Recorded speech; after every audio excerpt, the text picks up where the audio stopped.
देवियों और सज्जनों, नमस्कार, वेलकम। जंजीरों का जमाना, लाखों लोगों की खरीद फरोख्त। 18वीं सदी में दास व्यापार चरम पर था। फ्रांसीसी जहाज यूटिल ट्रोमेलिन द्वीप पर गहरा रहस्य। ट्रोमेलिन, बंजर, रेतीला धब्बा, बिना उम्मीद। यह सिर्फ जहाज के डूबने की नहीं, जिंदा रहने की कहानी है। ट्रोमेलिन की कहानी शुरू होती है 31 जुलाई 1761। यूटिल तूफानी अनजाने पानी में चल रहा था। डेक के ऊपर 140 फ्रांसीसी नाविक तनाव में थे। नीचे 160 मालागासी कैदी दम घुटने वाले अंधेरे और डर को सह रहे थे। अचानक एक बहरा कर देने वाली टक्कर। यूटिल ट्रोमेलिन की छिपी हुई चट्टानों से टकरा गया। घबराहट फैल गई। जहाज समुद्र से टूट गया। फ्रांसीसी नाविक जीवन रक्षक नौकाओं के लिए भागे, जबकि गुलाम नीचे फंसे हुए थे। उनकी चीखें तूफान में खो गईं। कुछ मालागासी आजाद हो गए। डेक तक पहुंचने के लिए लड़ रहे थे, केवल उफनते समुद्र का सामना करने के लिए। जहाज टूट गया। लोग समुद्र में बह गए। भोर तक यूटिल एक टूटा हुआ मलबा था। 300 लोगों में से कई मारे गए। लगभग 122 फ्रांसीसी नाविक और 80 मालागासी बचे हुए लोग सुनसान किनारे पर पहुंचे। थके हुए और डरे हुए वे जहाज के डूबने से बच गए थे। लेकिन जैसे ही उन्होंने बंजर द्वीप को देखा, एक नया डर बैठ गया। उनका इम्तिहान अभी खत्म नहीं हुआ था। यह तो अभी शुरू ही हुआ था। जैसे ही सूरज की रोशनी ने ट्रोमेलिन को दिखाया, बचे हुए लोगों ने अपना बुरा सपना देखा। एक सपाट, हवादार द्वीप। कोई पेड़ नहीं, कोई ताजा पानी नहीं, बस रेत और कोरल। बचे हुए लोग, फ्रांसीसी और मालागासी, को तुरंत चुनौतियों का सामना करना पड़ा। पानी और भोजन। हताश होकर खुदाई करने पर खारा लेकिन पीने लायक पानी मिला।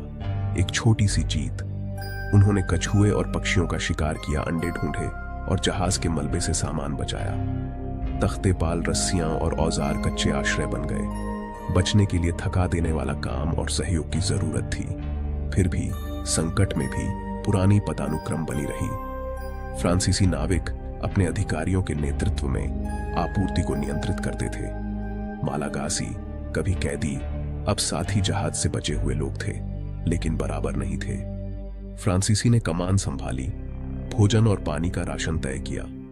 यह विभाजन जल्द ही द्वीप पर सभी के भाग्य को आकार देगा। बचने का संघर्ष अभी शुरू ही हुआ था। आपदा ने पुराने पूर्वाग्रहों को मिटाया नहीं। लेफ्टिनेंट कैस्टेलन डू वर्नेट के नेतृत्व में फ्रांसीसियों ने सबसे अच्छे संसाधनों पर दावा किया और मालागासी को कड़ी मेहनत करने के लिए मजबूर किया। मालागासी शिकार करते थे और भोजन की तलाश करते थे, लेकिन उनका अधिकांश शिकार फ्रांसीसियों के पास चला जाता था। राशन असमान थे। गुलामी की जंजीरें बनी रहीं, अदृश्य लेकिन अटूट। फिर भी मालागासी निष्क्रिय नहीं थे। उन्होंने अपना समुदाय बनाया, आश्रय बनाए और एक दूसरे का समर्थन किया। उनका अस्तित्व एकता पर निर्भर था, न कि उनके पूर्व कैदियों की दया पर। गरिमा के लिए एक मूक संघर्ष सामने आया। फ्रांसीसी भागने पर ध्यान केंद्रित कर रहे थे। मालागासी को अपनी योजनाओं के लिए श्रम के रूप में देख रहे थे। मालागासी कहीं और आजादी की कोई गारंटी न होने के कारण अपनी शर्तों पर जीवित रहने को प्राथमिकता देते थे। इस मौलिक विभाजन ने दोनों समूहों के बीच दरार को गहरा कर दिया। ट्रोमेलिन पर स्वायत्तता और उम्मीद के लिए लड़ाई शुरू हुई। यह द्वीप अब गरिमा के लिए युद्ध का मैदान था। जैसे ही फ्रांसीसी भागने की योजना बना रहे थे, मालागासी ने एक नया समाज बनाया।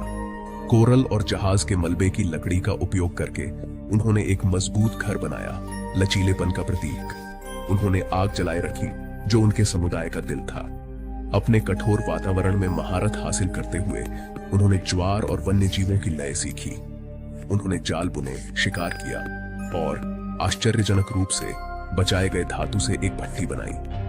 उन्होंने औजार बनाए, कीलें, चाकू, मछली के कांटे। जीवित रहने को अनुकूलन में बदल दिया। जीवन कठोर था। कछुए का मांस, पक्षी के अंडे और मछली मुख्य भोजन थे। तूफान हर चीज को खतरा देते थे। फिर भी उन्होंने एक सामाजिक संरचना विकसित की, जिम्मेदारियां साझा की और एक दूसरे की देखभाल की। कहानियों और गीतों ने उनकी संस्कृति को जीवित रखा।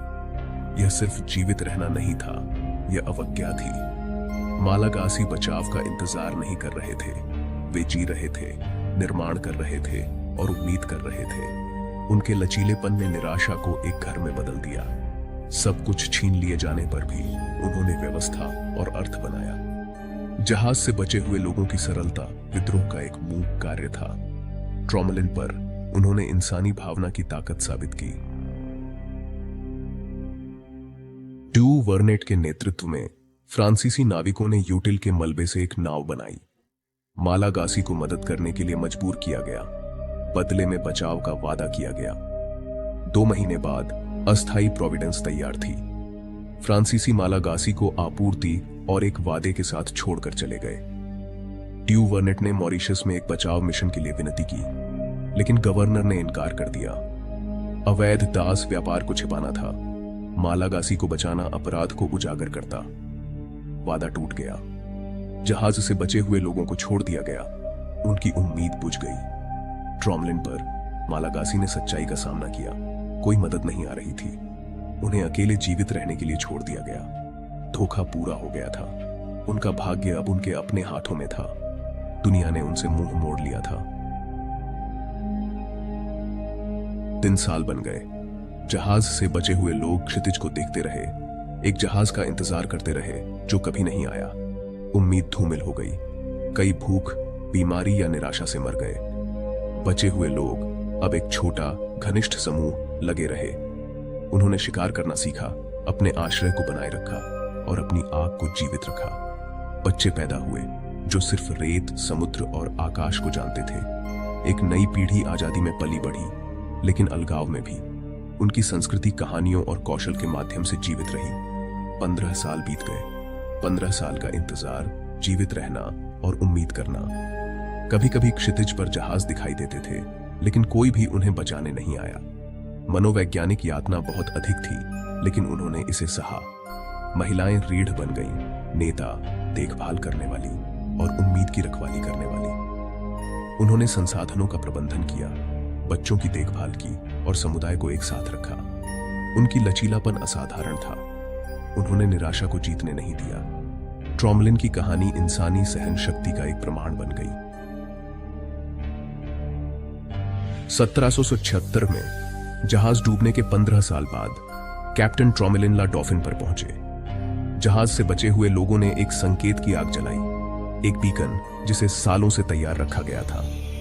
खराब समुद्र ने बचाव में देरी की, लेकिन ट्रॉमलिन ने एक नाविक को किनारे पर एक वादे के साथ भेजा। वह वापस आएगा। अपने वादे के अनुसार ट्रॉमलिन वापस आया। 29 नवंबर 1776 को बचे हुए लोगों को आखिरकार बचा लिया गया। मूल 60 छोड़े गए लोगों में से केवल 8 बचे थे, 7 महिलाएं और एक 8 महीने का बच्चा। उन्हें मॉरिशस ले जाया गया, जहां उनकी कहानी ने नए गवर्नर को प्रभावित किया। उन्होंने उन्हें स्वतंत्र लोक घोषित किया, गुलाम नहीं। उनके इम्तिहान ने उन्हें आजादी दिलाई थी। सिमियावो, उनकी नेता, ने अपनी कहानी बताई। धोखे, संघर्ष और जीवित रहने की एक कहानी। मेडागास्कर के खोए हुए बच्चों ने इसे सहा था। उनकी हिम्मत को आखिरकार पहचान मिली। वह द्वीप जो उनकी जेल था, उम्मीद का प्रतीक बन गया। ट्रॉमलिन के जहाज से बचे हुए लोगों की कहानी इतिहास का एक काला अध्याय है। लालच, क्रूरता और परित्याग से जन्मी, लेकिन इस अंधेरे से एक शक्तिशाली प्रकाश चमकता है। यह इंसानी भावना की अटूट कहानी है। जहाज से बचे हुए लोगों ने असंभव का सामना किया, फिर भी जीने, निर्माण करने और उम्मीद करने का फैसला किया। उन्होंने एक समुदाय बनाया, अपनी संस्कृति को बनाए रखा और 15 साल तक जीवित रहे। उनकी सहन करने की इच्छा लचीलेपन का एक सबक है। वे सिर्फ पीड़ित नहीं थे, वे नायक, नेता और निर्माता थे। उनकी कहानी, जो कभी लगभग खो गई थी, अब हमें आजादी और न्याय को महत्व देने के लिए प्रेरित करती है। आइए उन 7 महिलाओं और बच्चे को याद करें जो ट्रॉमलिन से स्वतंत्र लोगों के रूप में उतरे थे। आइए उन लोगों का सम्मान करें जो जीवित नहीं बचे, लेकिन जिनका संघर्ष व्यर्थ नहीं गया। उनकी कहानी हमें याद दिलाती है, उम्मीद एक ऐसी आग हो सकती है जो कभी नहीं बुझती। हम न्याय के लिए लड़ें, हर जीवन को महत्व दें और कभी हार न मानें। धन्यवाद। शुभ रात्रि।